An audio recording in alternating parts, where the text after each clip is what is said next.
Quizás no es, no es en una secuencia específica, pero me gustaría iniciar con, ¿se acuerdan qué diferencia hay entre la técnica 8 de regresión y la técnica 13 de ecuaciones estructurales? Esa fue la primera pregunta en aquella ocasión, hace 2 días que hice. No hubo respuesta. Bueno, desde luego, quería darles la oportunidad de que ustedes investigaran. ¿Alguien tiene ya algo que comentar a este respecto?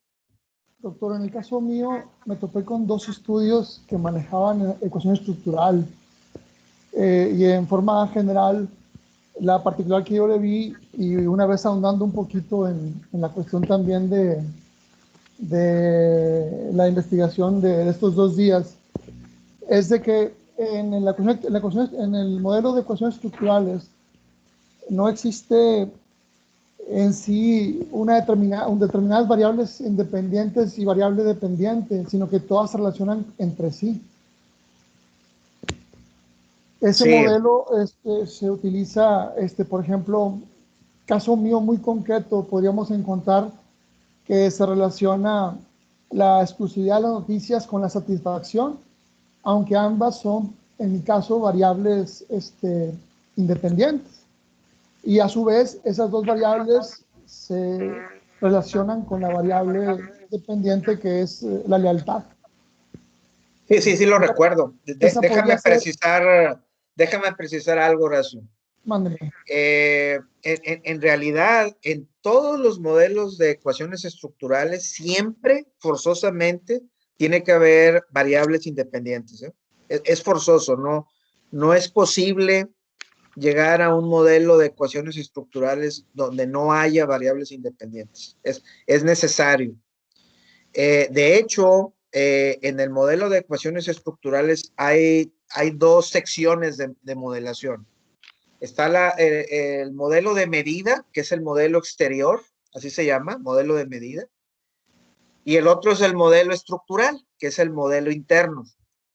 Y el modelo interno, que es precisamente donde vienen las variables latentes, todas interrelacionadas, siempre existen variables independientes incluidas en ese componente, en esa sección. Siempre. No es posible que haya un modelo estructural que no tenga variables independientes.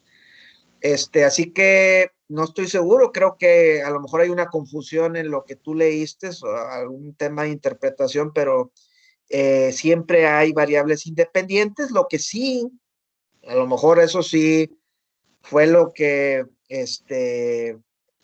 no vistes o lo que no entendiste es que en los modelos estructurales es posible modelar dos o más variables dependientes. Y ese es un distingo muy importante con respecto a los modelos de regresión, que es parte de la pregunta que estoy haciendo ahorita, ¿verdad? ¿Cuál es la diferencia entre uno y otro? Entonces, pues con esto que acabo de mencionar, creo que ya empiezan a darse cuenta de cuál es una de las diferencias más importantes, que es la cantidad de variables dependientes que hay en el modelo. En una regresión, necesariamente solamente hay una sola variable dependiente, ¿sí? Al menos en la regresión tradicional, ¿verdad? Luego vamos a hablar de regresión tradicional o regresión no tradicional, ¿verdad? Eh, la regresión tradicional multivariable, pues es la que viene de la estadística, del campo de la estadística.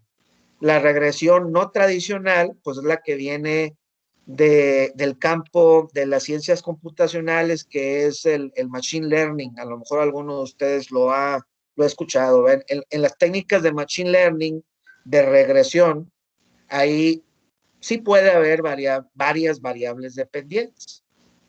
Pero desde luego, las técnicas de machine learning no son muy usuales en el doctorado y luego les voy a explicar por qué no son usuales.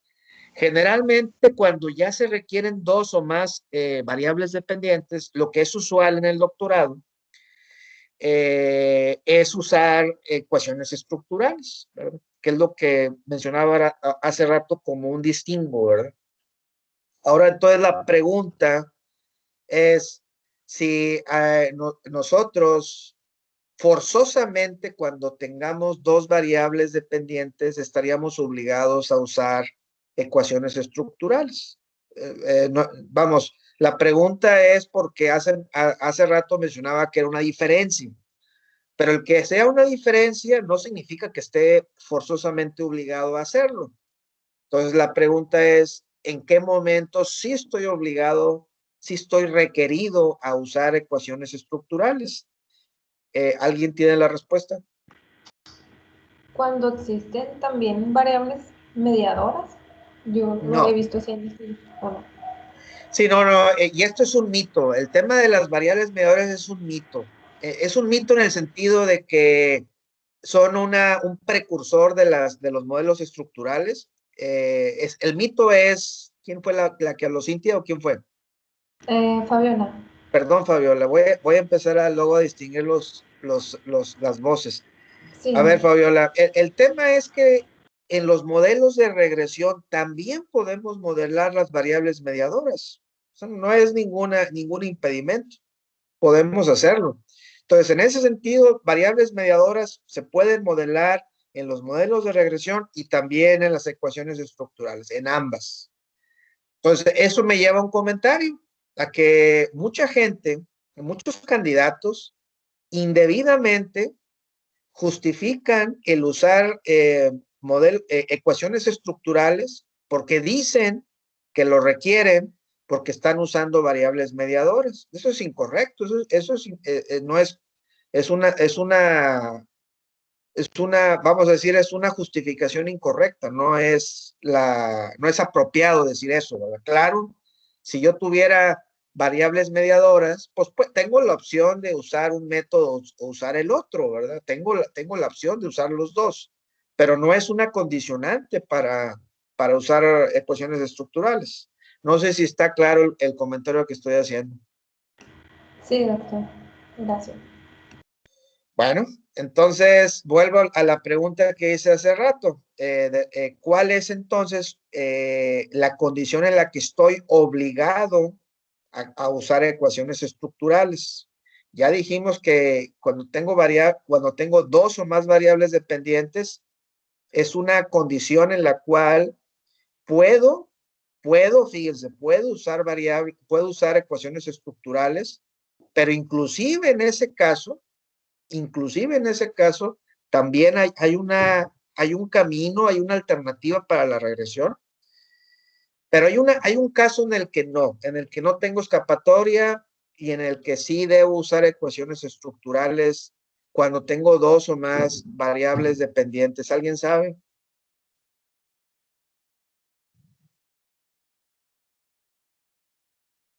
Oiga, Imagínate. doctor, Adelante, adelante. digo, no sé si estará bien lo que voy a decir o no, pero en lo que yo había investigado y alguien igual me explicó, me había leído que las ecuaciones estructurales hacían análisis de covarianza y que con ellas se podía estudiar cualquier tipo de relación. Como que con la regresión múltiple se analizaba nada más relación entre la variable y varias variables x, pero con las ecuaciones estructurales podían salir de ahí relaciones inclusive entre propias variables x. Digo, no sé si estará bien o si lo habré entendido bien. Bueno, a ver, ambos métodos son capaces de hacer lo que usted acaba de mencionar. Ambos. El problema es en que en el caso de la regresión, esa medida en la cual yo puedo medir, perdón por la redundancia, puedo medir las relaciones entre las variables independientes, se considera un problema, se considera la multicolinealidad. ¿Se acuerdan que lo mencionamos el martes? Sí. Bueno, entonces lo estoy midiendo y aparte lo estoy penalizando como un pecado, ¿verdad? Por ponerlo de una manera, es multicolineal un caso en el que tenga ese tipo de relaciones entre las variables independientes.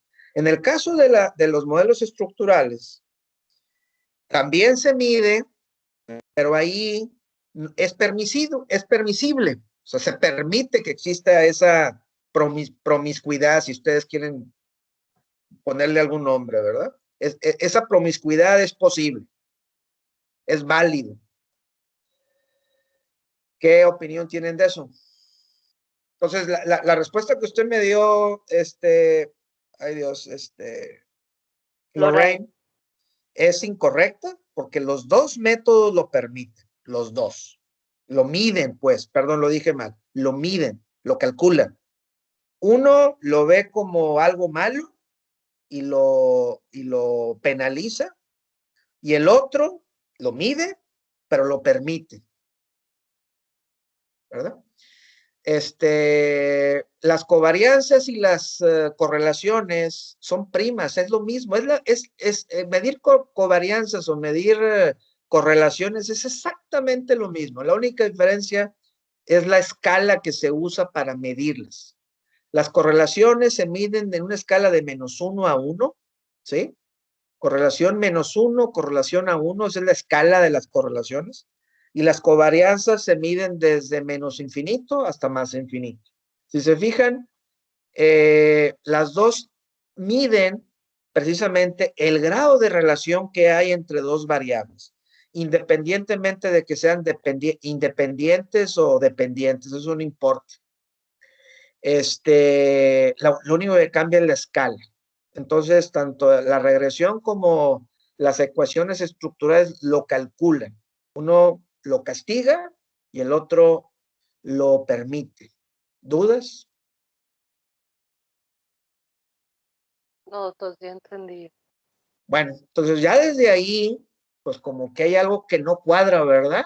Tenemos a un sinodal, a un maestro, la regresión que es muy duro, es muy rigorista, y tenemos en el otro extremo a un sinodal, que son las ecuaciones estructurales, que es muy barco, ¿verdad? Es muy permisivo.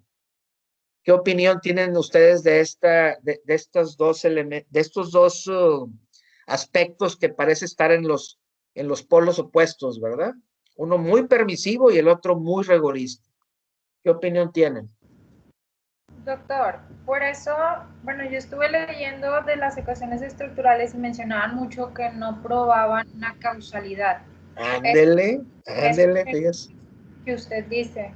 Sí, sí, es correcto, sí, sí, sí. No, pero lo que sí sucede es que le facilitan mucho el trabajo a los investigadores, ¿verdad? Y permítanme decir que facilitan muchas veces indebidamente las cosas al investigador. Es una especie de atajo, ¿verdad? Si ustedes gustan mencionarlo así, es un atajo, es cómodo para el investigador, porque pues al final el investigador propone un modelo gráfico, un modelo teórico, lo intenta comprobar a través del uso de las ecuaciones estructurales, y al momento de hacerlo, corre la prueba de bootstrapping y con eso genera significancia entre las variables, y con ello parece ser que el modelo se puede publicar en un journal, en una revista, ¿verdad? El problema es la multicolinealidad que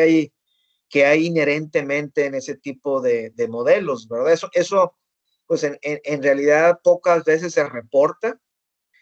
Los modelos de regresión son infalibles en ese tópico, en ese tema, o sea, es parte de lo que el modelo de regresión busca resolver, intrínsecamente busca evitar que haya ese tipo de males de multicolinealidad.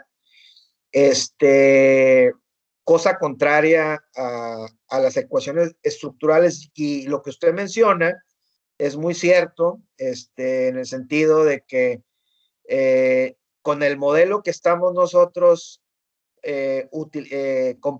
testeando en el modelo de ecuaciones estructurales, pues yo estoy comprobando en cierta medida cuáles son las relaciones de significancia que hay en un modelo que yo propongo, pero de ninguna manera puedo yo afirmar, no, yo no puedo como investigador en un journal confirmar que ese modelo es el modelo óptimo, ¿verdad? ¿Se acuerdan cuando yo les mencionaba el martes con Horacio de este tema del modelo óptimo o de la selección óptima de variables, ¿verdad? Cuando estamos hablando de ese tópico de llegar al modelo óptimo de variables, al modelo óptimo, es ahí en donde el tema de las ecuaciones estructurales falla, ¿verdad? Falla porque dada su característica, no puede alcanzar, nunca va a poder lograr alcanzar ese mérito, ese objetivo, porque no está preparado para ello, ¿verdad? No sé si me estoy explicando. ¿Alguna pregunta? ¿Alguna duda? Por consecuencia, Yo tengo doctor. una duda. Ay, bueno, si quieres, dilo tu oración. Habla. No. Yo nomás terminando de concluir, por consecuencia, es un modelo que no podemos aplicar a nuestra tesis. No, sí pueden hacerlo y de hecho hay muchos doctores en la escuela que lo promueven. Déjenme aclarar algo. Yo no estoy diciendo que no lo usen, no lo estoy diciendo, al contrario, tiene cosas muy interesantes. Se van a dar cuenta que se van a dar cuenta más adelante que aparte de estas 13 técnicas, vamos a platicar ya en las sesiones pasado la mitad del semestre, en la segunda mitad vamos a platicar de otras técnicas que no necesariamente están aquí enlistadas y que tienen que ver con modificaciones que nosotros podemos hacer a las técnicas originales. Digamos que estas técnicas son técnicas tradicionales, pero que nosotros encima de estas técnicas podemos meter algunas consideraciones y algunas reglas para mejorar el funcionamiento del resultado. Y lo digo particularmente para la técnica 13. Ya dijimos que la técnica 13 tiene fallas, ¿verdad? Ya las dije, pero si nosotros vemos la estructura matemática de la técnica de ecuaciones estructurales, podemos nosotros encontrar esas fallas y mitigar esas fallas, ¿verdad? Y es ahí en donde vienen ya otro tipo de técnicas, yo le llamo los evangelios apócrifos, ¿verdad? Porque esos son técnicas que no van a encontrar en el medio tradicional, ¿verdad? O sea, para poder implementar esas técnicas, no van a encontrar un software que lo haga, porque ustedes lo que tendrían que hacer es modelarlas matemáticamente y resolverlas a través de un método de solución, ¿verdad? Ya sea metaheurístico o de solución exacta, ¿verdad? Vamos a platicar de ellas simplemente desde el punto de vista de que ustedes conozcan de las posibilidades que tienen, pero en el caso de la técnica de ecuaciones estructurales, tiene cosas muy buenas y nada más tiene un solo detalle, que es el tema que ya mencionamos de la multicolinealidad, este tema de la promiscuidad, ¿verdad? Si logramos resolver ese problema, que ese es digamos, el Evangelio 14, vamos a estar en la tierra prometida, porque vamos a tener una técnica, ahora sí que completamente útil y a prueba de balas, ¿verdad? Muy flexible y que además me ayude a mitigar, si se puede decir de alguna manera, esa promiscuidad o multicolinialidad de la que hablábamos hace rato. El problema es que no hay herramientas así listas como el SPSS o el PLS Smart para correr esas opciones. Ese es el detalle, ¿verdad? Pero hay manera de que si ustedes entienden bien la estructura matemática del problema, lo puedan resolver. Eso lo podemos ver en la segunda parte del curso. Todo depende de que tengan datos ustedes, ¿verdad? Tengan ya las mediciones y la muestra y que tengan carnita con la que podamos trabajar. ¿Alguna pregunta de esto? Entonces, Horacio, no estoy diciendo que no las usemos, la técnica 13. Lo único que estoy diciendo es que no se nos olvide ser humildes y aceptar de que hay una pequeña deficiencia, ¿verdad?, al usar esa técnica. Entonces la recomendación, en ese caso, si decidimos utilizarla, doctor, es complementarla con otra de las que tenemos aquí. Ándale, eso me parece interesante, Horacio. Me parece interesante, por ejemplo, no solamente desde el punto de vista de complementos, sino sobre todo tener la humildad de comparar, bueno, esto fue lo que me dio las ecuaciones estructurales y a lo mejor esto fue lo que me dio la regresión, ¿verdad? Y poder eso transmitirlo, ya sea en el paper o en la tesis, ¿verdad? Según lo que estemos desarrollando. Pero es una buena idea y se me hace muy honesto, ¿verdad? Gracias. Pero fíjense, la pregunta sigue estando abierta. ¿En qué casos estoy obligado a tener que usar ecuaciones estructurales? Porque sucede que la mayor parte de las veces los investigadores la escogen a esa técnica 13 por conveniencia y por facilidad. Digo, ya no creo que haga falta explicar más de ello porque ya dijimos las bondades de esa promiscuidad, pero la verdad es que el decir que yo como investigador, imagínense en una disertación o en un paper, yo voy a decir que voy a usar esa técnica porque tengo una variable mediadora, pues mal, no es justificante. Voy a usar ecuaciones estructurales porque tengo 2 variables dependientes o 3 variables dependientes. Pues depende de la pregunta que les acabo de hacer. Sucede, y ya voy a contestar la pregunta, sucede que si yo si yo logro analizar que las variables dependientes están correlacionadas o no están correlacionadas, me lleva a decisiones diferentes. A ver si me están siguiendo. Imagínense que esas 2 o 3 variables dependientes estuvieran correlacionadas. ¿Qué técnica usaría? ¿Usaría la 8 o la 13? La 13. La 13, exactamente. Si están correlacionadas esas 2 variables dependientes, forzosamente tengo que usar la técnica 13 o la 14, que es la de los apócrifos, ¿verdad? Sí, es correcta la respuesta, pero fíjense, si no estuvieran correlacionadas o que la correlación fuera pequeña, imagínense una correlación Pearson abajo del 30-20%, por poner un umbral, ¿verdad? Si las correlaciones fueran pequeñas relativamente, entonces querría decir que debería usar la técnica de regresión, la técnica tradicional de regresión, ¿verdad? No sé si tengan alguna duda de esto que estoy comentando. Pues en el caso mío, doctor, aún y que existiera la correlación de esas 2 variables dependientes, ¿se descartaría el uso de la regresión? Otra vez, Horacio, depende del tamaño de esa correlación, ¿verdad? Si la correlación... Adelante. Perdón, todavía no entiendo el por qué tengo que olvidarme la regresión al momento en que está correlacionada las 2 variables dependientes, por lo de la colinealidad. No. Si te fijas aquí, sí, bueno, el concepto de multicolinealidad se puede aplicar para cualquier tipo de variables, independientes o dependientes. Habitualmente, ¿en dónde creen ustedes que este concepto matemático aplica? En forma tradicional. ¿Aplica en las dependientes o en las independientes? En forma práctica, ¿en dónde aplica este tema de ¿En dónde preocupa? En las independientes, ¿no?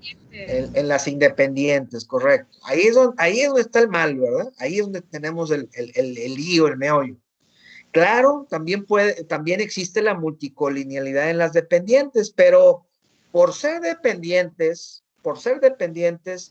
ya no se tacha de promiscuo, ya no se tacha de malo, ¿verdad? Simplemente es una condición que existe, ¿verdad? Y por ser una condición que existe, ¿qué sucede? Bueno, pues puede ser que esa multicolinealidad sea pequeña o que sea grande. Si la multicolinealidad es pequeña, o sea, léase correlación pequeña, bueno, si es una correlación pequeña, pues entonces yo podría de manera práctica y de manera simple y tradicional decidir si tengo dos variables dependientes, correr dos modelos de regresión por separado. ¿Me explico? O tres, según sea la cantidad de variables. Si tengo tres variables dependientes, pues corro tres modelos de regresión, ¿verdad? En forma separada, ¿verdad? En forma independiente. Pero si la correlación que hay entre esas variables dependientes es considerable, ¿qué significa considerable? Bueno, pues de 30, 40% para arriba, ¿verdad? Si es así, pues entonces ya no resulta tan conveniente conformarse usando la regresión. Y digo conformarme porque el problema que yo quiero modelar es un problema en el que yo quiero considerar dos variables de respuesta en forma coordinada, en forma consistente. No me interesa modelarlo por separado, ¿verdad? ¿Dudas?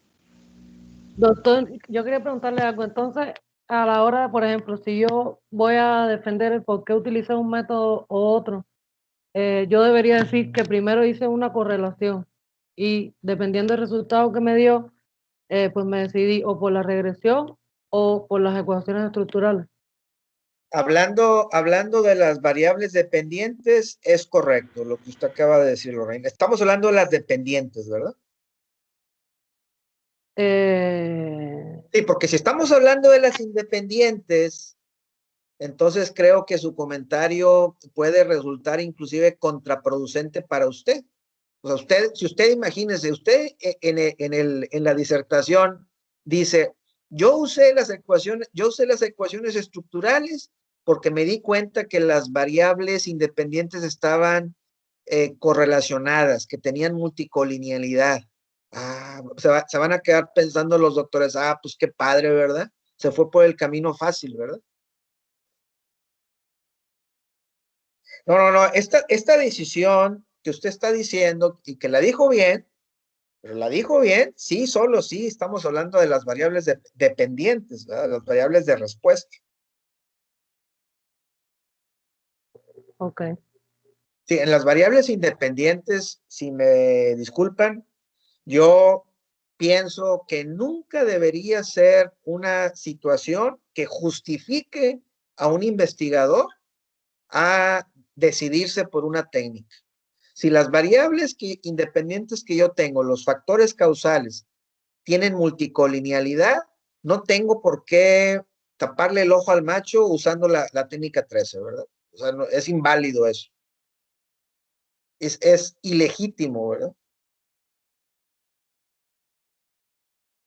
¿Dudas? No, doctor, Bueno, sí está bien.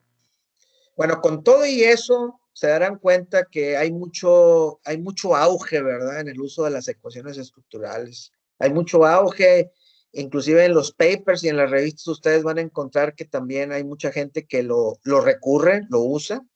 Se oye muy padre, ¿verdad? Y se ve muy bonita la gráfica y se ve muy interesante, ¿verdad? Pero como les acabo de mencionar, tiene un pecado muy importante y creo que no sé si fue Cintia o alguien más lo mencionó, lo dijo muy bien, ¿verdad? No podemos nosotros llegar a comprobar un modelo, no podemos yo no sé si a comprobar el modelo o a confirmar de que es el modelo óptimo. No podemos hacerlo con esa técnica, ¿verdad? Bueno, ese es lo que yo quería comentar entre esas dos técnicas. Se darán cuenta que estamos hablando de dos técnicas que están en los polos opuestos. Una técnica que no permite la multicolinealidad, que es muy poco tolerable, que es la regresión, y la otra que es muy permisiva, ¿verdad? Ahora díganme una ventaja de la técnica 13, o sea, de las ecuaciones, y que no tenga la regresión. Ahora vamos a jugar al revés. A mí me encanta la técnica 13 porque con la técnica 13 yo pude hacer la 14. ¿Cuál es la ventaja de de la técnica 13? Que no tiene la regresión, que no tiene la técnica 8.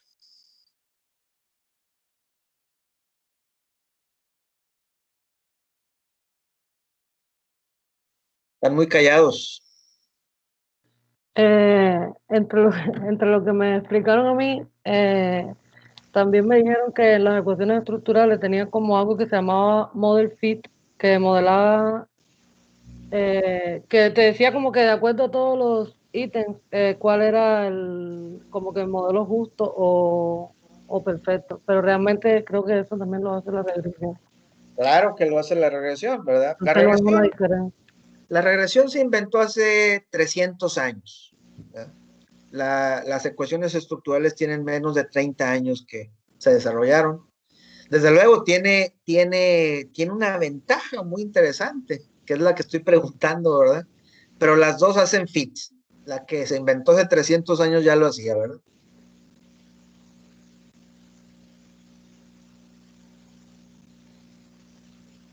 No sé si esté en lo correcto, pero no sé, digo, no sé la regresión si también lo mencioné, porque lo que yo también leí era que las ecuaciones estructurales permitían proponer el tipo y la dirección de las relaciones que se encontraban. Bueno, de hecho, cuando usted habla del tipo, se refiere, el tipo y la dirección. Bueno, el tipo y la dirección tiene que ver con el signo, si es positivo o es negativo de los impactos, ¿se refiere a eso? No le entendía la verdad, porque nada más decía eso, como que proponer el tipo y dirección. ¿Eso Sí. tiene que ver con lo de las betas? Son los coeficientes beta en la regresión y los coeficientes PATS en las ecuaciones estructurales, los cuales son lo mismo, ¿verdad? Es exactamente lo mismo un coeficiente de regresión beta que Ajá. un coeficiente beta PATS o PAT Okay. beta. Son exactamente es lo mismo, ¿verdad? Pero es que en ambos casos estamos hablando de que la dirección, pues si lo entiendo bien, es, Ay, es precisamente el signo, ¿verdad? El signo si es ajá. positiva o negativa la relación.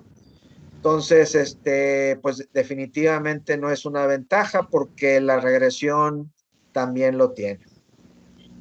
También permite. Y lo de que las relaciones de las dependencias podían existir a varios niveles. Bueno, definitivamente, dado que en las ecuaciones estructurales yo puedo manejar varias variables dependientes, dos, tres, cuatro variables dependientes, eso me lleva a la posibilidad de también manejar niveles de dependencia, ¿verdad? Nivel 1 de dependencia, por ejemplo, una mediadora, o nivel 2 de dependencia, que pudiera ser una variable dependiente final, o inclusive varios niveles, ¿verdad? Cosa que en la regresión no es posible, porque en la regresión lo único que puedo hacer es manejar modelos independientes. Modelo 1 para la variable dependiente 1, modelo 2 para la variable dependiente 2 y así sucesivamente, ¿verdad? Yo no puedo generar esos niveles de los que hablábamos hace rato en las ecuaciones estructurales. Entonces, ahí, en eso que usted acaba de mencionar, hay un beneficio, hay una ventaja de la técnica 3. No hay duda que existe. Desde luego, yo no conozco a nadie al menos en el doctorado, la historia del doctorado, que haya hecho modelos tan sofisticados que tengan muchos niveles. Son realmente modelos que a lo mucho tienen una variable mediadora. Entonces, ese beneficio, pues en realidad no lo es tanto, ¿verdad? O sea, sí es cierto que existe ese beneficio, pero pues en realidad para efectos prácticos, y sobre todo en ciencias sociales, muy poca gente lo explota. Hay otro beneficio más importante, que ese sí es muy, muy práctico. ¿Cuál creen que es? Entre lo que tengo yo, doctor, dice así textual, Entre los puntos fuertes del modelo de ecuaciones estructurales se encuentra la habilidad de construir variables latentes, Ándale. variables que no son medidas directamente, Sí, pero sí, son sí, estimadas en el modelo a partir de varias variables que covarían entre sí. correcto. Sí, sí, sí. Esa es una. ¿Hay alguna otra, Horacio, que quieras comentar? Porque yo quisiera profundizar en esa que tú estás mencionando, porque esa es la que yo estaba esperando para abundar. ¿Hay alguna otra que menciones o que tengas tú ahí? No, doctor. Muy bien. Yo tengo aquí que modelan errores de medición de variables inexplicables. Es ahora sí que parecido a lo que A lo ahorita que mencionó Horacio, ¿verdad? Sí, o sea, fíjense lo que sucede en esto, en este tema. ¿Se acuerdan que hace rato yo les mencioné que en el modelo estructural, en las ecuaciones estructurales hay dos modelos incluidos? ¿Se acuerdan de eso? Modelo de medida y modelo estructural, ¿se acuerdan? El modelo de medida es el modelo exterior y el modelo estructural es el modelo interior. Las betas salen del modelo interior, del modelo estructural, ¿verdad? Y en ese sentido, el modelo estructural es prácticamente una regresión. Es muy, muy parecido a una regresión. Desde luego, con todo este tema de la promiscuidad y de la multicolinealidad y todo eso incluido, ¿verdad?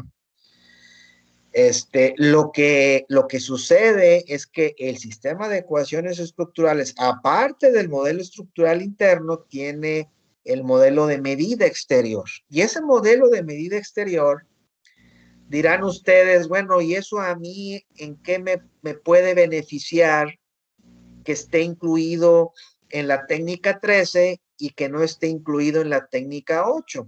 ¿Verdad? En la técnica 8 es nada más tengo las variables independientes, la variable dependiente y se acabó, no tengo más, ¿verdad? Puedo tener mediadoras si fuese el caso, pero en el sistema de ecuaciones estructurales, las variables latentes en realidad, como su nombre lo dice, son latentes, no existen, ¿verdad? Porque en ese instante, y alguien lo mencionó hace rato, se supone que no son fácilmente medibles, ¿verdad? Ese es lo que se mencionó, ¿verdad? No son fácilmente medibles. Yo, a ese punto, o no son directamente medibles, a ese punto, pues es un poco, hay un poco de falacia en esa aseveración.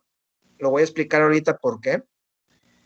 Lo que sí es un hecho es que esas variables se están midiendo directamente con los ítems que tengo yo a un lado de la definición de la variable latente. Déjenme, voy a dejar voy a compartir otra pantalla para ver si me puedo explicar. Voy a meterme aquí al Google para encontrar un modelo de ecuaciones estructurales. Ahí va.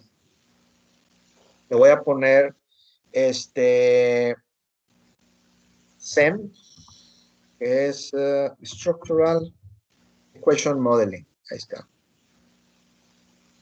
Déjenme ver si puedo encontrar uno que esté más a modo. Hay unas que están más, vamos a ver aquí. Hay uno que me gustó mucho la vez pasada que vi. ¿Sí? Ahora no quiere salir.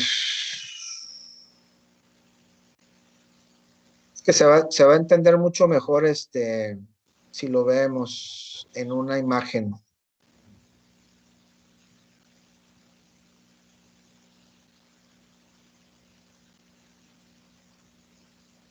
A ver, es que no veo. Ah, no, este no es. Voy a usar esto.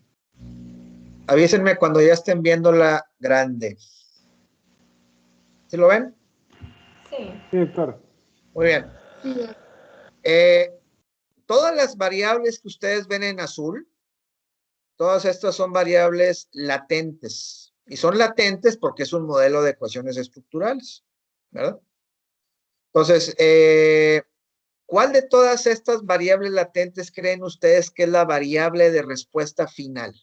A ver si alguien la puede identificar.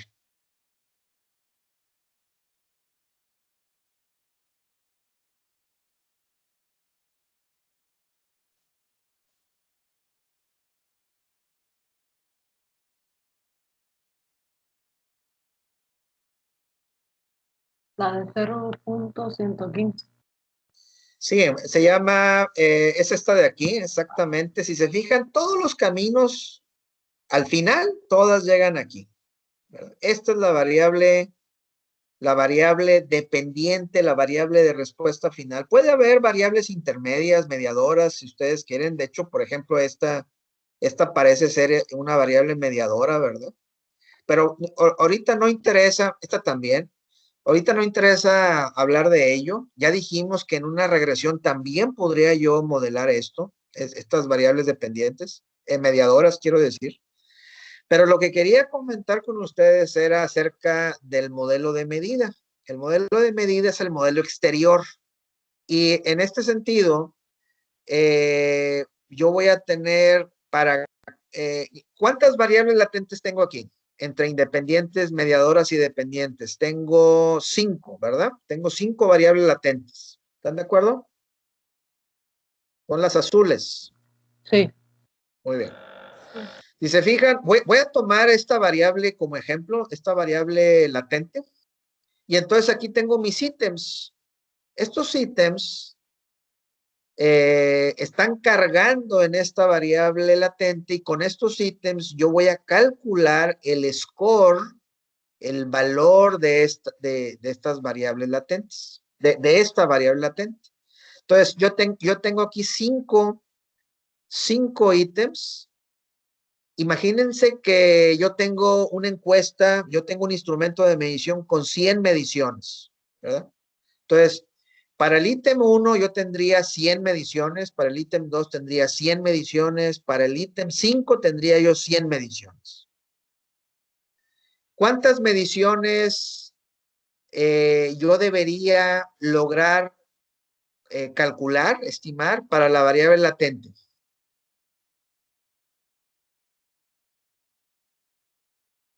Y aquí tengo 5 variables, tengo 500, 5 variables de medida, que son los 5 ítems, variables de medida. Esta es variable latente.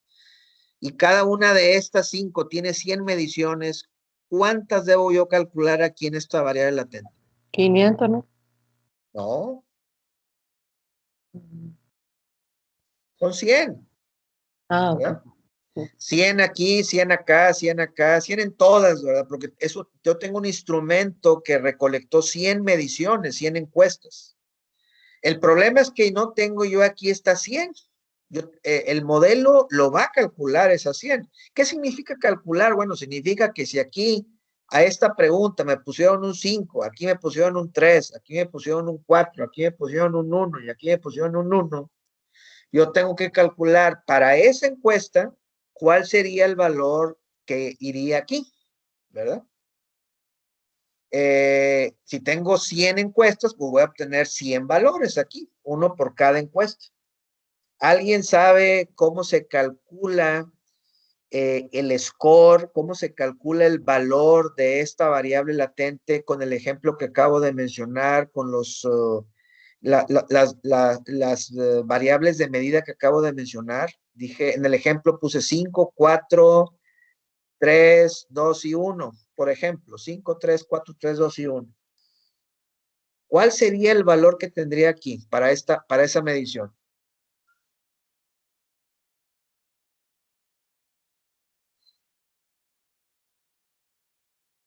Esa es la encuesta 1, ¿verdad? Imagínense que estoy en la encuesta 1 o en la encuesta número que ustedes quieran y obtuve 5 valores, ya los dije. ¿Cómo sacarían ustedes el valor de la variable latente para esa encuesta? Promediándolo, ¿no? Bueno, si estuviéramos usando alfas de Cronbach, estaríamos nosotros deberíamos nosotros usar una especie de promedio. No es un promedio simple. Mucha gente lo hace así y está equivocado. No es un promedio aritmético simple. Es un promedio ponderado. Es ponderado con respecto a los pesos de importancia que el alfa de Cronbach me está arrojando para cada uno de estos 5 ítems. Esos pesos relativos de importancia que vienen del alfa de Cronbach me daría pesos diferentes para cada uno de estos ítems, y con esos pesos, esas ponderaciones, podría calcular un valor para la variable X1, suponiendo que esta sea la X1, ¿verdad? Esas ponderaciones del alfa de Cronbach, en el ejemplo que acabo de describir, esos pesos, esas ponderaciones, ¿de cuántas encuestas en este ejemplo estarían siendo calculados? En otras palabras, yo voy a obtener 5 pesos, el peso 1, el 2, el 3, el 4 y el 5, 5 pesos, pero esas ponderaciones provienen del análisis de cuántas mediciones, de cuántos datos, de cuántas encuestas, pues. Eso usted dijo 100. Exacto, vienen de 100, ¿verdad? Entonces, con 100, yo voy a calcular un alfa de Cronbach para esta variable y así para las 5. Yo calculo un alfa de Cronbach individual para las 5, y en cada una de esas corridas, en cada una de esas alfas de Cronbach, yo voy a calcular pesos, ¿verdad? Por ejemplo, en este ejemplo, en esta variable latente, yo voy a obtener como resultado de esa alfa de Cronbach, voy a obtener 5 pesos o 5 ponderaciones. Y aquí voy a obtener 3, ¿verdad? Y así en cada caso, ¿verdad? Y con esos pesos o con esas ponderaciones de cada variable latente, de cada alfa de Cronbach, pues yo voy a calcular el score de la variable, ¿verdad? Nada más que eso es usando el alfa de Cronbach. Aquí no estoy usando el alfa de Cronbach. Estoy usando algo muy diferente al alfa de Cronbach. Entonces, eso que usted me decía, Lorraine, de que es un promedio, bueno, pues no es un promedio aritmético, es un promedio ponderado, y además no es usando ecuaciones estructurales, es usando algo mucho más primitivo, que es el alfa de Cronbach, ¿verdad? En el enfoque de ecuaciones estructurales, lo que estamos aquí calculando es algo mucho más sofisticado, que no es el alfa de Cronbach. El cálculo de las variables latentes, y por eso se llaman de forma especial, especialmente latentes en el ámbito de las ecuaciones estructurales, porque no provienen del alfa de Cronbach estas mediciones. Estas mediciones provienen de algo que se llama análisis factorial. En otras palabras, las ecuaciones estructurales están corriendo, el modelo de ecuaciones estructurales estaría corriendo simultáneamente cuántos análisis factorial al mismo tiempo.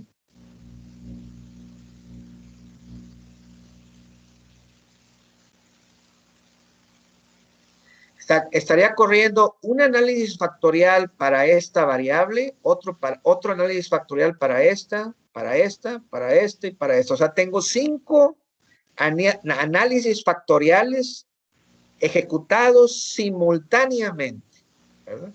Fíjense, estoy hablando del modelo de medida, del modelo exterior, Y ahí van 5 análisis factoriales simultáneamente calculados, ¿verdad? ¿Dudas hasta aquí? Estos valores que están aquí no son pesos. No son pesos porque no vienen del alfa de Cronbach, ya dijimos, no son ponderaciones, se llaman cargas factoriales. Las cargas factoriales son un elemento intrínsecamente incluido en el análisis factorial, ¿verdad? Cargas factoriales. Y aquí lo pueden ver también en cada una de las variables latentes, apuntando a las variables de medida, a los ítems, ¿verdad? A los famosos ítems. ¿Dudas hasta aquí?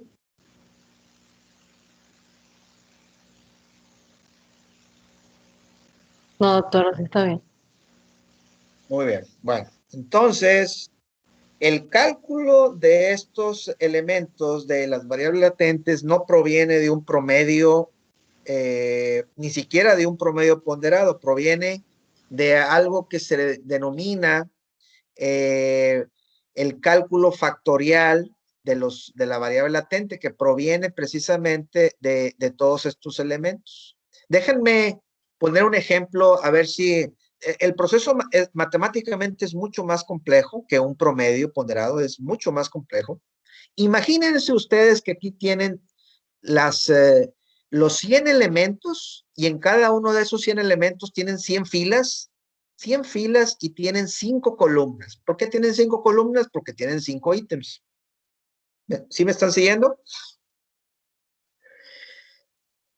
Si tengo una tabla con 5 columnas y con 100 filas, yo lo que tengo que hacer es calcular una sexta columna, que no existe, es una columna fantasma, y esa columna fantasma, que es la que va a calcular el análisis factorial número 1, porque este es el 1, aquí está el 2, aquí está el 3, todos simultáneamente.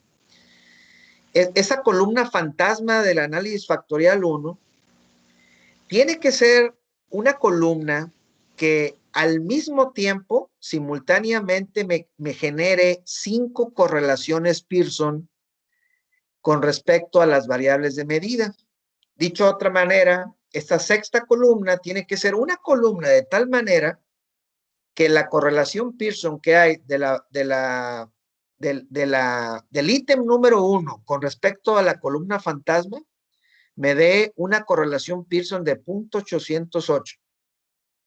Y luego, al mismo tiempo, esa columna fantasma, que es la misma no puedo estarla cambiando, es la misma, con respecto al ítem 2, me da una correlación Pearson de 0.847. Y así sucesivamente para los 5 ítems.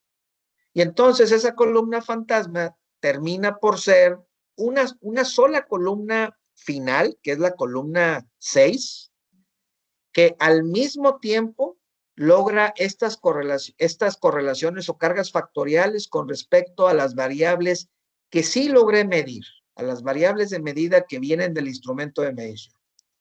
Entonces, si se fijan, esa columna fantasma es el score, es el valor que va a entrar al modelo interior, al modelo estructural, ¿verdad? ¿Hasta aquí alguna duda? Está muy interesante, doctor, y es mucha información, así que yo la estoy procesando lentamente, pero está muy interesante lo que está diciendo. Entonces, busquen luego también la forma de volver a repasar el video de lo que se está grabando para que lo vayan repasando, ¿verdad? Aquí lo espectacular del caso de las ecuaciones estructurales, y es algo que me fascina a mí, es que no solamente procesa en forma simultánea 5 análisis factoriales, no solamente hace eso hagan de cuenta es el principio, ¿verdad? Sino que aparte de procesar los 5 análisis factoriales, lo hace de tal manera que optimiza las R's cuadradas, estas 4 R cuadradas del modelo interno, del modelo estructural, ¿verdad? De estas 4 R's cuadradas que están aquí adentro de los circulitos, ¿cuál creen que es la R cuadrada más importante? O la que más quisiéramos que se maximice. En este ejemplo, ¿verdad? Doctor, pues no tendría que ser la de... Es que bueno, hay dos que van hacia la última, ¿verdad? 115, ¿no? Esa. ¿Por qué sería esta? ¿Por qué debería ser esta? Porque es la final, ¿verdad? Exacto. Sí, porque eso no está cayendo todo. Sí, es correcto. Yo quisiera que esta fuera la mayor de todas las R's cuadradas, de todas las varianzas explicadas. Yo quisiera que esta fuera la mejor de todas, pero lo extraordinario, lo espectacular que hace el modelo de ecuaciones estructurales es que maximiza todas las R's cuadradas y además también maximiza todas las cargas factoriales. O sea, en un solo paso, estoy haciendo una regresión, varias regresiones y varios análisis factoriales a la vez. En este ejemplo que tienen aquí en la pantalla, ¿cuántos análisis factoriales dijimos que está haciendo al mismo tiempo? 5. ¿Y cuántas regresiones está haciendo al mismo tiempo? 4 regresiones, dijo, doctor. 1, 2, 3, 4, 5. 4, ¿verdad? Fíjense, primera, segunda, tercera y cuarta. Esta es la única variable que es puramente independiente, ¿verdad? 4 regresiones y 5 análisis, todos al mismo tiempo, ¿verdad? ¿Y eso qué significa, el que sean hechos al mismo tiempo? ¿Creen ustedes que eso es algo favorable para el investigador o es desfavorable para el investigador? Es favorable, ¿no? Es favorable, no solamente porque le quita trabajo, eso es lo de menos, eso es lo que menos importa, que le quite trabajo. Hay una razón más importante del por qué es favorable para el investigador, ¿alguien lo sabe? Pues le da información, doctor.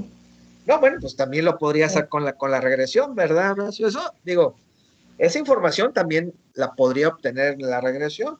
Lo que lo hace extraordinario y favorable al hacerlo al mismo tiempo, es que al hacerlo al mismo tiempo, y es algo que a lo mejor ustedes tienen que percibir, es que si yo lo hubiera querido hacer en el otro camino, en el camino más tradicional, que es hacer los análisis factorial por un lado y las regresiones por otro lado, seguramente estos valores que están aquí, que están saliendo de las cargas factoriales y de los coeficientes PAT, o sea, de las betas, ¿ustedes creen que estarían siendo optimizados al hacerlos por separado?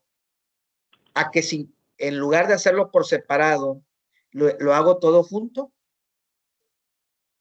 Pues definitivamente hacerlo todo junto tiene que ser mejor. Y de hecho yo estoy pensando en otra cosa, doctor, no sé si sea o no, pero si estamos hablando que vamos en una época ahorita de Big Data y Data Mining y todo esto, y hay demasiados datos, y si esto lo hace todo simultáneamente, significa que podrían estar tal vez los datos actualizándose y esto dándonos resultados de una manera más rápida. Es una idea.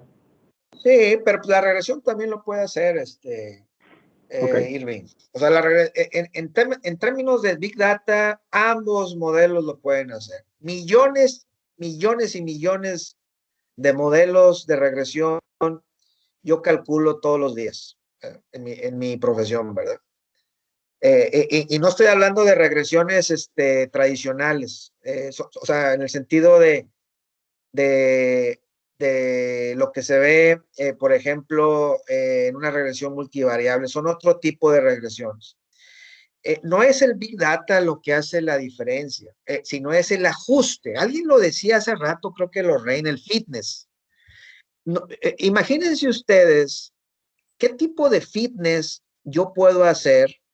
¿Cuánto es 5 más 4? 5 análisis factoriales y 4 regresiones. Me dan 9. 9 procedimientos por separado. Ninguno de estos 9 procedimientos se hablan entre sí. Cada uno hace lo mejor que puede por separado completamente. Eso es el enfoque tradicional, que es análisis factorial por un lado y regresiones por otro lado. 9 procedimientos separados. Pero aquí llega el modelo de ecuaciones estructurales y esos 9 procedimientos me los junta todos al mismo tiempo. Y entonces, el real beneficio, que es el que estoy preguntando yo a ustedes, que no es el hacer la vida más sencilla para el investigador, ese es el beneficio sencillo, esa es la ventaja sencilla. El beneficio real es que el grado de fitness, el grado de calidad que yo voy a obtener en los resultados en términos de maximizar las R's cuadradas y de maximizar las cargas factoriales va a ser mucho mayor, porque todo está pegado, todo está procesado al mismo tiempo, ¿verdad? no está por separado, ¿verdad? ¿Está claro ese concepto de fitness entendido? ¿Matemáticamente lo entienden ustedes? Doctor, entonces al decir fit, pues bueno, lo hago como analogía con el fit, como dicen, de fitness. O sea, estamos compactando el modelo y hay una medida, supongo, en el model fit que nos debería decir si está, vaya, fit el modelo, algo así. Sí, sí, de hecho, las medidas de fitness aplican tanto para la regresión como también para las ecuaciones estructurales. Lo que sucede es que cuando usamos ecuaciones estructurales, como tengo muchísimas palancas de las cuales yo jalar, ¿cuántas palancas tengo aquí? Nada más, digo, han de ser unas 50 palancas las que tengo. Imagínense, cada flechita que ustedes ven aquí es una palanca que tengo yo para jugar, ¿sí? Todas las 50 palancas están jugando al mismo tiempo y el modelo de ecuaciones estructurales explota matemáticamente esa combinatoria de números, ¿verdad? Eh, Imagínense, tengo 100 filas, 100 renglones, es cada una de las encuestas que yo recabé, y tengo esas 50 columnas que son todas estas palancas que tengo yo aquí. Y entonces, al entrar eso en la técnica de ecuaciones estructurales, maximiza todo eso para lograr que el fitness sea el óptimo. Fíjense, estoy hablando del fitness, no del modelo, ¿eh? Ya decíamos que la selección del modelo es otra historia bien diferente, ¿eh? Pero es muy atractivo acabar con un modelo que tenga muy buen fitness. Eso es atractivo. Por sí solo es atractivo. ¿Qué significa que tenga muy buen fitness? Hay varios indicadores, ya lo dije hace rato. Las R's cuadradas son un indicativo infalible del fitness y la otra medida son las cargas factoriales. Cargas factoriales agachadas, jodidas, no me sirven. Me sirven cargas factoriales grandes, ¿verdad? ¿Qué significa una carga factorial grande? Una carga factorial arriba de 0.8, ¿verdad? Si en las alfas de Cronbach yo permito 0.7, en las cargas factoriales soy más estricto, yo permito 0.8. Ese es el umbral que yo recomiendo. ¿Dudas hasta aquí? Estos niveles de R's cuadradas y de cargas factoriales, si yo lo hubiera querido hacer a través de un procedimiento de 9 pasos, imagínense la combinatoria de prueba y error para poderlo haber logrado, ¿verdad?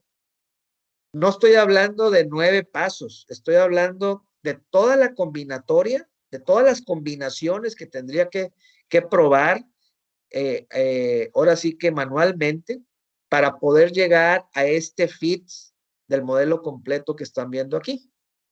Y esa combinatoria que el PLS Smart, las ecuaciones estructurales, lo hace automáticamente porque lo hace todo al mismo tiempo.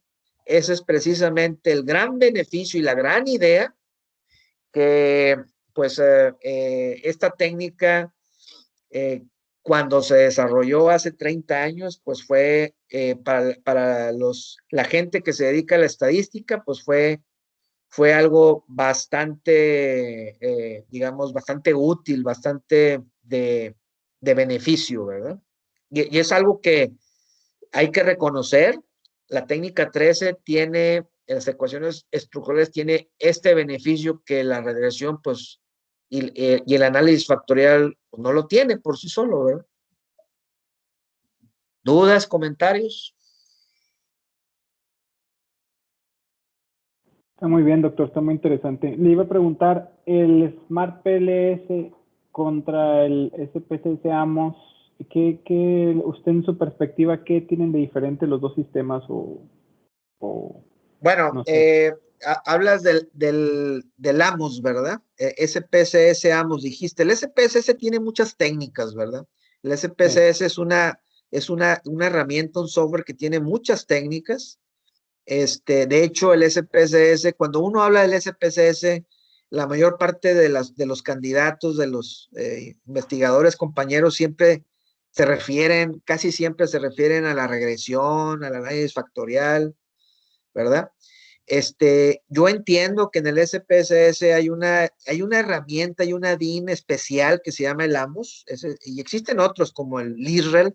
El LISREL no está dentro del SPSS, pero es otra técnica más de ecuaciones estructurales. Hay diferentes técnicas de ecuaciones estructurales, pero por mucho la que ha prevalecido como técnica útil en esta, o sea, como una herramienta útil para aplicar la técnica, es la del PLS-SMART. Hay pequeñas diferencias en cuanto al cálculo de matemático de las covarianzas y de la forma en la cual maneja el procedimiento de optimización. Cuando hablas del AMOS o hablas del ISREL o hablas del PLS-SMART, desde luego, una de las cosas que hace muy atractivo el PLS-SMART es la interfase gráfica. Eso lo hace muy atractivo para los investigadores. Pero no sé si estoy contestando tu pregunta, Irving. Sí, doctor, muchas gracias. Era su perspectiva sobre las diferencias y sí entiendo que el PLS-SMART pues tiene unos mejores gráficos y dice que tiene unas diferencias en las covarianzas y procedimientos de optimización. Sí me queda claro. Los tres son promiscuos, ¿eh? De eso no hay duda. O sea, como técnica de ecuaciones estructurales, esa multicolinealidad de la que hablábamos hace rato, los tres la tienen intrínsecamente, ¿verdad?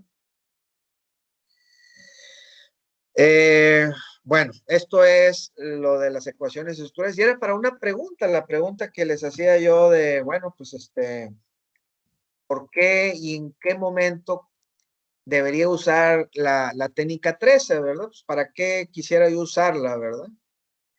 Entonces, si alguna vez ustedes le dicen o mencionan que están usando las ecuaciones estructurales porque no hubo otra opción, pues esa razón debería ser una sola justificación, pues la que comentamos, y es de que las variables dependientes estuvieran altamente correlacionadas. Esa sería la única justificación técnica, ¿verdad? Ustedes podrán tener otras justificaciones de preferencia, ¿verdad? De facilidad y de lo que ustedes quieran.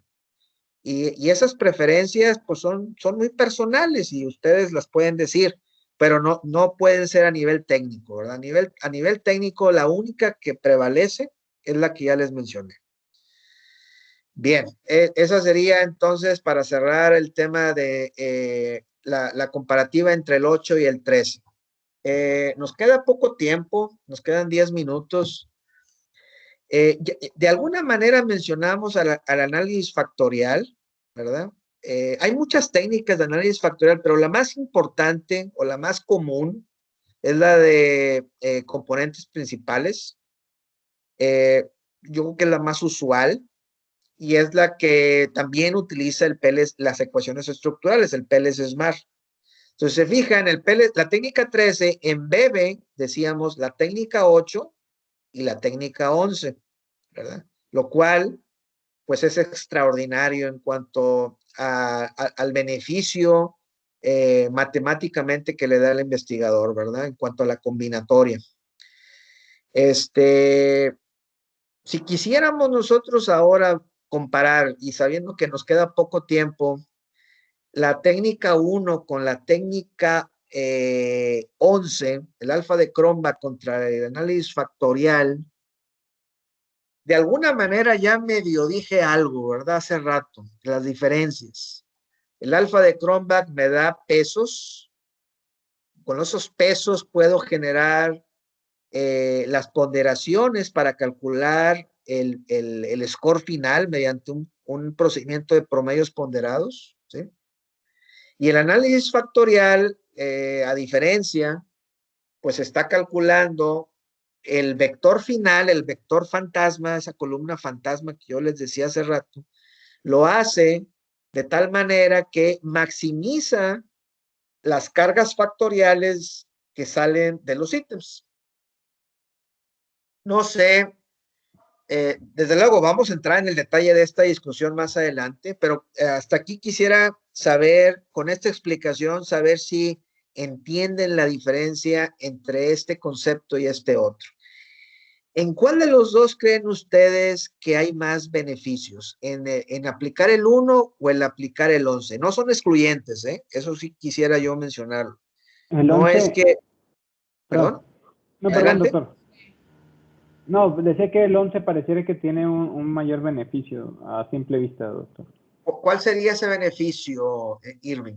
En lo que yo alcanzo a apreciar del análisis factorial es que puede pues, decirnos o agruparnos en factores en todo lo que es pues no sé si se puede llamar la muestra o nuestra base de datos nos puede sacar los factores y el alfa en sí, creo que es más complicado hacer ese procedimiento.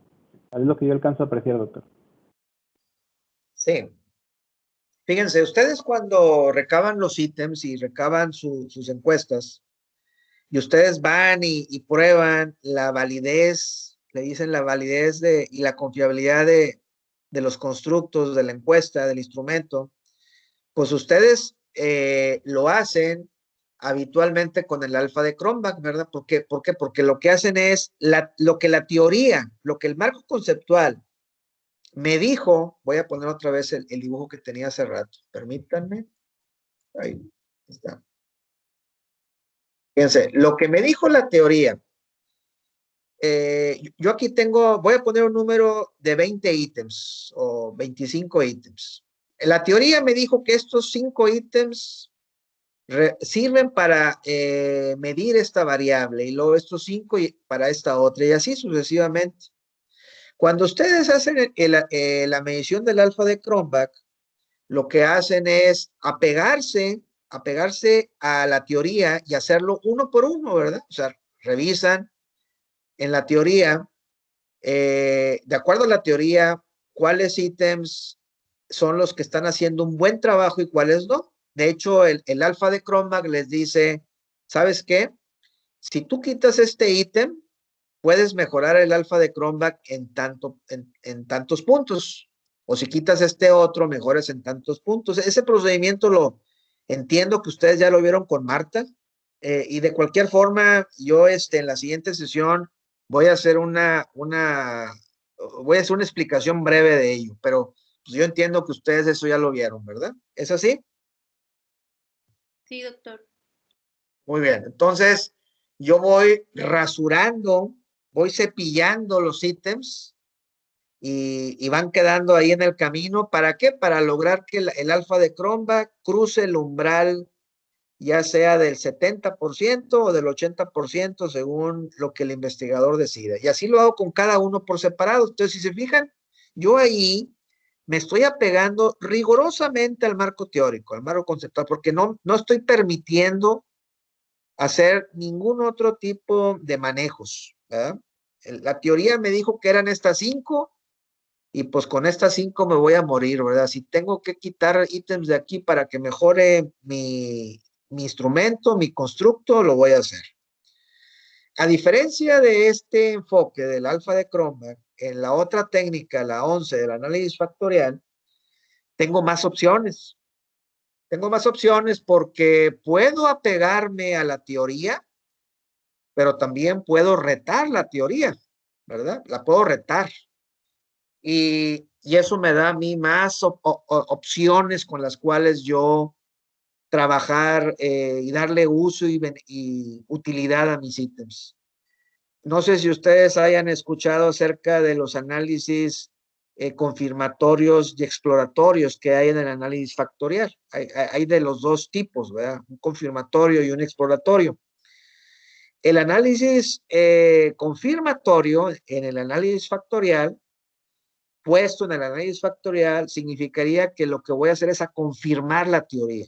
Entonces yo, de nuevo, utilizo estos 5 ítems y dejo que el análisis factorial me diga si estos 5 ítems se apegan a la teoría o no.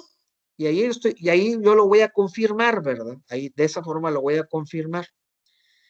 ¿Qué pasaría si al meter estos 5 ítems al análisis factorial, el análisis factorial me dice, ¿sabes qué? Salieron 2 componentes en lugar de 1, o salieron 3 componentes en lugar de 1. ¿Qué significaría eso?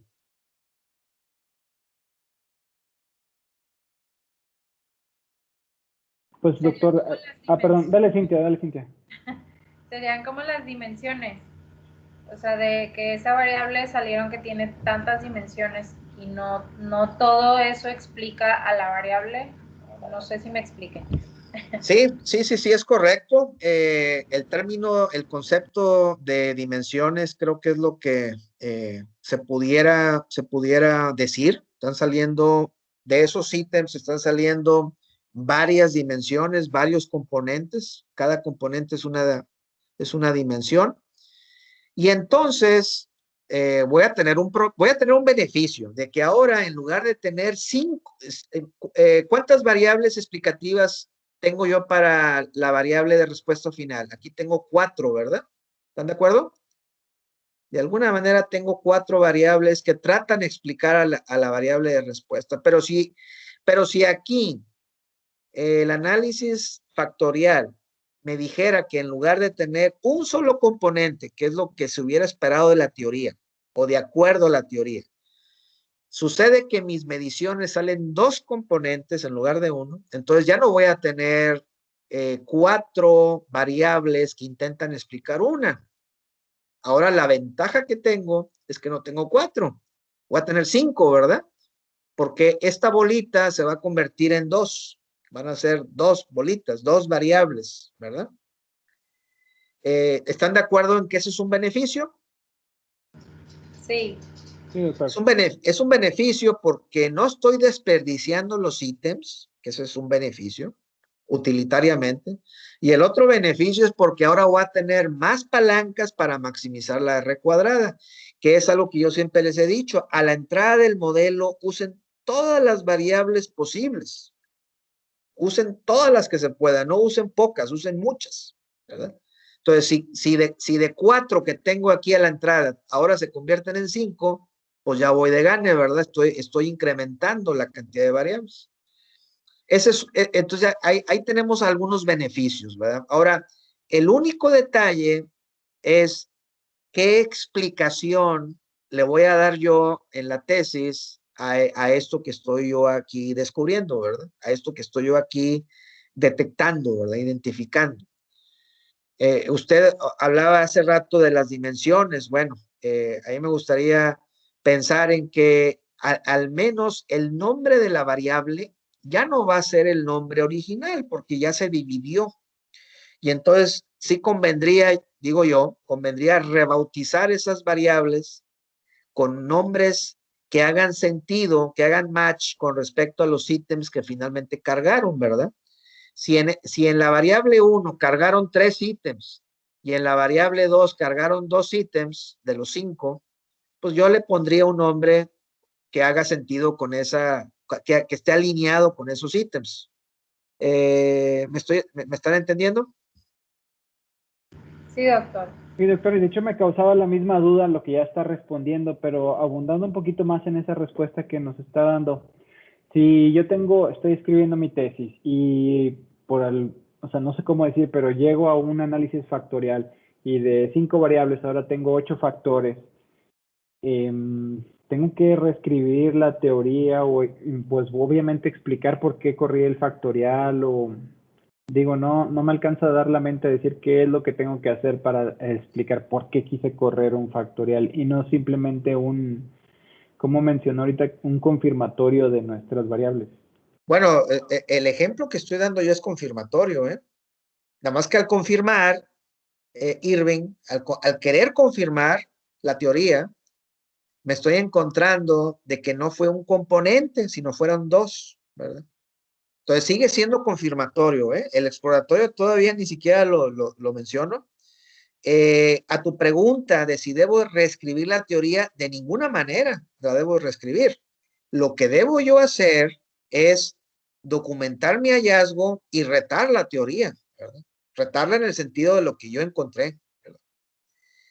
Desde luego, no puedo dar mucha especificidad de este reto que les menciono, que les estoy sugiriendo, porque dependería mucho de lo que estoy encontrando, ¿verdad? De lo que sí estoy seguro es que tengo que hacer tengo que dedicar algunos párrafos, algunas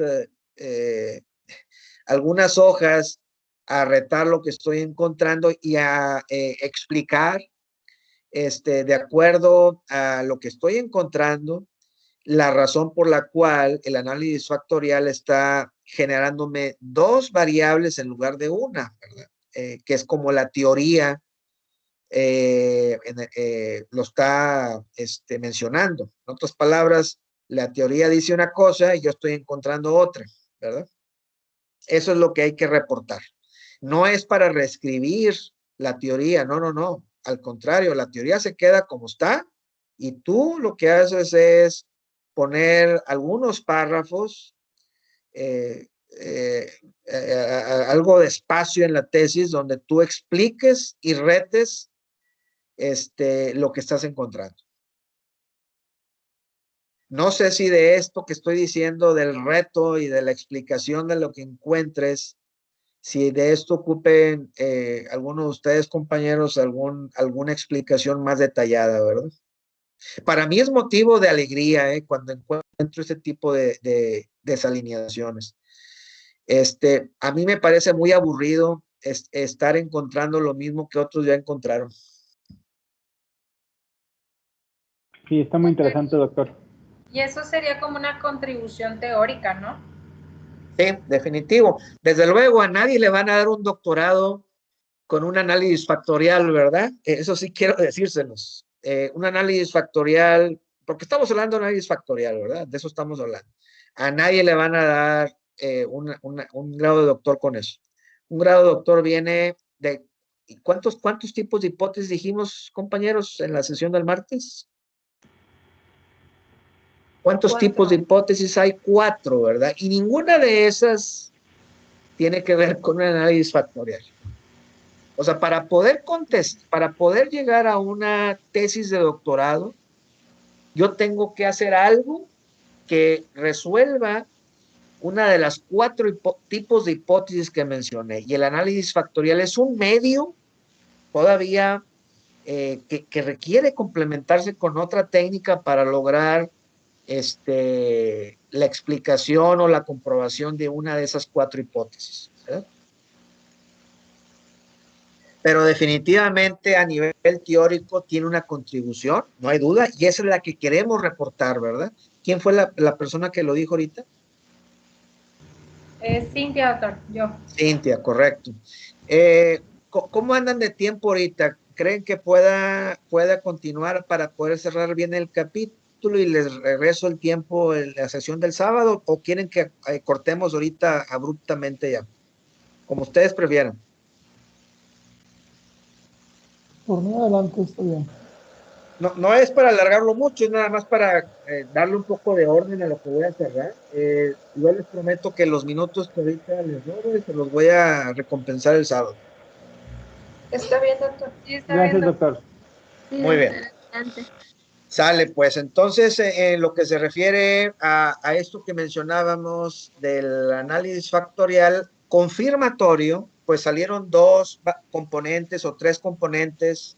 Desde luego es de preocupación porque me voy a dar cuenta que lo que yo dije, o más bien lo que yo esperaba que fuera un solo componente, pues resultaron más, ¿verdad? Es como cuando uno está esperando familia, ¿verdad? Cuando le dan la noticia de que son gemelos o son triates, pues al principio la mamá se queda muy contenta, pero luego el papá, pues quién sabe, ¿verdad? Se queda preocupado, ¿verdad?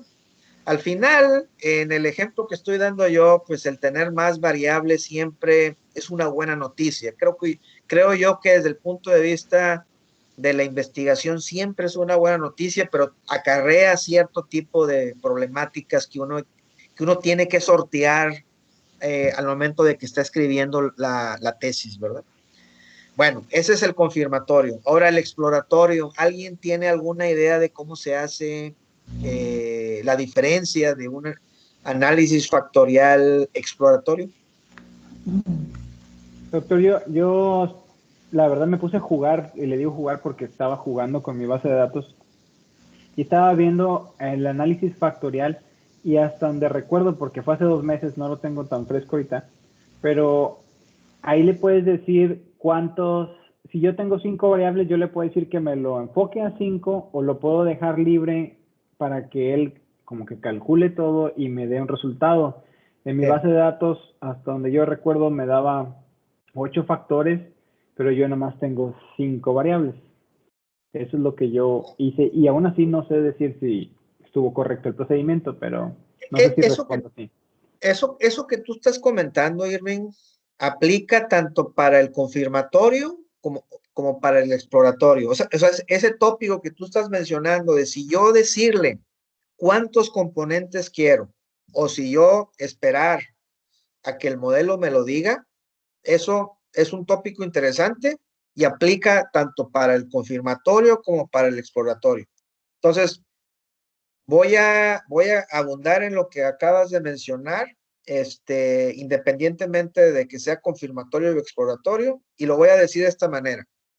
Si yo tengo en este ejemplo gráfico, para esta variable latente, tengo 5 ítems, y yo le digo que yo quiero tantos componentes, digamos, una forma de hacerlo. Yo quiero tantos hijos. Quién sabe cómo salgan los hijos, pero yo quiero tantos hijos. La otra alternativa es dejar que Dios, dejar que la providencia lo haga, lo decida. Y el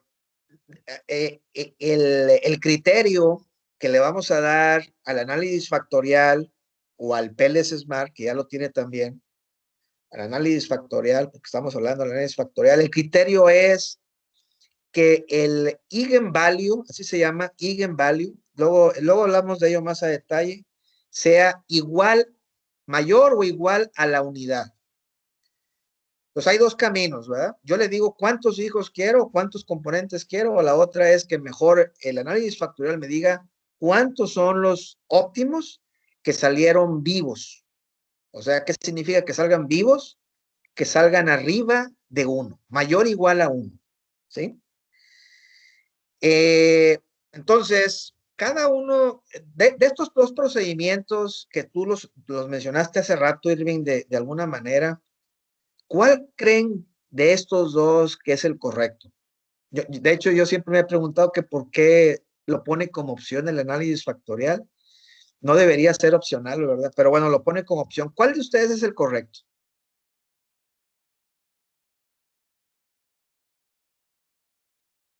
Doctor, yo sigo ahí en duda y yo creo que ya me revolví, no sé, pero yo preguntaría cuál es el correcto acorde a lo que estamos buscando o si existe uno correcto como tal. No, sí existe uno correcto. Sí. O sea, Entiendo, de estos dos hay uno que es correcto. Tú ya mencionaste y yo también de que pues una opción es que yo le diga cuántos componentes quiero, ¿verdad? Por ejemplo, yo de estos 5, pues cuántos quiero. O la otra es que que el análisis factorial me diga cuántos son los óptimos. En otras palabras, cuántos realmente salieron vivos. Lo estoy diciendo en un sentido coloquial, ¿verdad? Yo digo que la segunda opción, ¿no, doctor? Porque si no, la primera opción sería como nosotros como sesgar o encaminar a que el modelo vaya a la dirección que deseamos. Sí, es correcto. El enfoque correcto, la forma correcta es dejar que el análisis factorial me lo indique. Al momento de que veamos el análisis factorial, que no es todavía ¿cómo se dice? El tema, pero me voy a adelantar aquí. Lo están viendo, ¿verdad? La pantalla. Muy bien. Sí, doctor, ahí está. Fíjense, voy a poner algo para la explicación rápido. Aquí están los hijos, aquí están los componentes. Es un ejemplo hipotético, ¿verdad? Salieron 6 componentes de este análisis factorial. Presuntamente, ¿cuántos ítems, cuántas variables de medida creen ustedes que pueda tener este ejercicio hipotético? No puede tener menos de 6, ¿están de acuerdo? O sea, no puedo yo de 5 ítems o de 4 ítems sacar 6 componentes, es imposible, ¿verdad? ¿Están de acuerdo?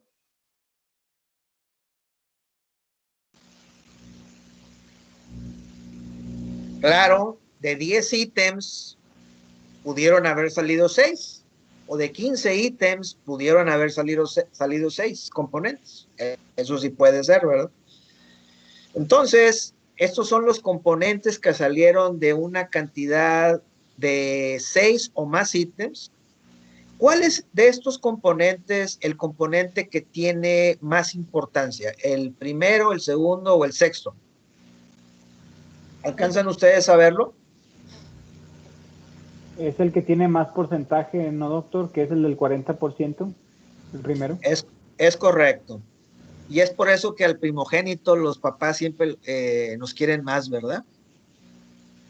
El primogénito es el que se lleva, otra vez estoy siendo coloquial, ¿verdad? Para el ejemplo, es el que se lleva la mayor parte de los beneficios, ¿verdad? De los papás primerizos. Bueno, para bien y para mal, ¿verdad? El segundo hermano, el segundo componente, pues ya no tiene la misma varianza que está capturando, ¿verdad? Ya tiene menos varianza capturada. Imagínense para el ejemplo que fueron 10 ítems para poder que ustedes lo entiendan. Este primer componente está exprimiendo el 40% de la información de los 10 ítems. ¿Sí? Fíjense el costo-beneficio, aprécienlo, ¿verdad? O sea, ¿qué es mejor? ¿Tener 10 columnas o una sola? Con una sola columna, yo estoy capturando el 40% del valor de las otras 10. Qué chulada, porque yo aquí estoy exprimiendo prácticamente el 40% de los 10 ítems, ¿verdad? Y luego el segundo componente captura una cantidad adicional. Ya es decreciente, ¿verdad? Es el segundo hermano. Y luego el tercer hermano y así sucesivamente, ¿verdad? Sucesivamente. Entonces, fíjense que todos estos hermanos salieron porque en el análisis factorial yo le puse, como investigador, yo le puse, ¿sabes qué? Dame 6. Yo le puse, dame 6. Eran 10 ítems, es un supuesto, los 10 ítems. Yo le dije, dame 6. ¿Qué creen que sucede con el hermano 3, o con el hermano 4, con el 5, con el 6? Si se fijan, todos estos hermanos a partir del 3, el eigenvalue y está por abajo de la unidad. ¿De acuerdo? Ciertamente sigo capturando más varianza, pero es decreciente. Y aparte de que la varianza es decreciente, tiene un rendimiento decreciente en forma marginal. Aparte de eso, estos componentes, estos hijos, pues nacieron con detallitos, ¿verdad? No están completos, ¿verdad? ¿Tienen algún comentario, alguna duda de esto? Doctor, pero ahí me causa otra duda. Ahí como vemos el porcentaje acumulado, cumulativo que dice ahí del 64.9% con esos dos, 64.9% es suficiente como para poder decir que estamos explicando con estos dos factores o componentes nuestro modelo. No sé. Bueno, acuérdate que aquí estamos buscando medir un constructo, ¿eh? No estamos buscando medir un modelo. Ya entendí, doctor, tiene razón. Estoy buscando medir una variable, ¿verdad? Sí. Muy bien. ¿Qué pasaría con todos los otros ítems, no hijos, son los ítems? ¿Qué pasaría con todos los otros ítems que no cargaron en el componente 1 o en el componente 2? Tengo dos opciones. O los tiro, ¿verdad? O los tiro, o los reuso. Entonces, a mí me gusta más la segunda opción, de reusarlos, ¿verdad? Lo que sí es que no puedo reusarlos aquí, porque yo ya vi que aquí salieron muertos o salieron con detalles, ¿verdad? No los puedo tener aquí incluidos. Vamos a hablar de eso después. Yo quisiera finalizar aquí la sesión comentando, todavía no les explico nada del exploratorio, pero bueno, yo creo que eso va a tener que ser el próximo sábado. Yo lo único que quiero dejarles es este mensaje en relación a este ejemplo que estamos aquí viendo. Este componente que es el hijo primogénito y este componente 2 que es el segundo hijo, en el análisis factorial tienen la particularidad de que son ortogonales. El hijo 1, el hijo 2, el 3, el 4, el 5 y el 6, todos estos componentes son ortogonales. ¿Alguien sabe qué significa ortogonal? Yo no, doctor, no sé. Bueno, recordemos que hablábamos de la multicolinealidad, ¿verdad? Y la ortogonalidad y la multicolinealidad es exactamente lo opuesto. Multicolinealidad es cuando dos mediciones miden lo mismo. Ortogonalidad significa cuando dos mediciones miden exactamente cosas diferentes. ¿Sí? O sea, en otras palabras, el hermano 2 no tiene absolutamente nada de parecido en los genes del hermano 1, del primogénito. Son completamente diferentes, pero completamente diferentes. Desde luego, para una pareja, papá y mamá, el estar generando a fuerza de ortogonalidad tanta descendencia como componentes en este ejemplo, pues ha de ser muy difícil, ¿verdad? Porque va a llegar el momento en donde por más que quieran ya no pueden tener hijos que sean diferentes entre sí o completamente diferentes entre sí. No sé si están entendiendo lo que les digo. Sí, doctor. Muy bien. Entonces, este tema de la ortogonalidad va en contraposición con lo que decía el marco teórico, porque el marco teórico, ¿qué me hubiera dicho el marco teórico, Irving? Que estos 10 ítems deberían cargar en ¿cuántos componentes? En uno solo, hasta donde yo entiendo, doctor, si es la misma variable. Así es, así es. Deberían cargar en uno solo. Entonces, imagínense cuando ustedes están haciendo instrumentos de medición que tienen muchos ítems. ¿Qué tan probable va a ser que esos ítems estén completamente correlacionados? Bueno, pues no va a ser algo fácil, ¿verdad?